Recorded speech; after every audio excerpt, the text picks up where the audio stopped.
د ولایت مقام د دفتر رئیس د یو شمېر مؤسساتو له استازو سره ناسته وکړله.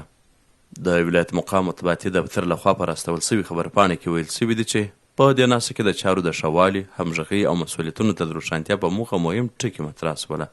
ټینګار وسو چې ټول کارکوونکي باید د خپلو سپارل سوو دندو بشپړ مسؤلیت واخلي او اداري اسناد په منظم او معیاري ډول ترتیب او وساتي.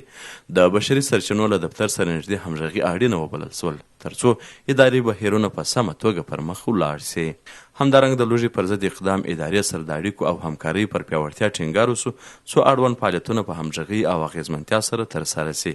د لوجستیک او تدارکاتو په برخه کې د اصلاحاتو اړتیا یاده شوله ترڅو د توکو مدیریت، ویش او ثبت په شفاف او مؤثر ډول ترسره سي.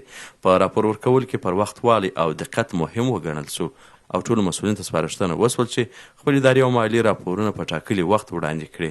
همدارنګه د اداري او مالي چارو د لا ښه تنظیم لپاره یو شمېر نورې لارښوونې هم شریکې شولې ترڅو د کار کیفیت لوړ او ستونزې کمې سي.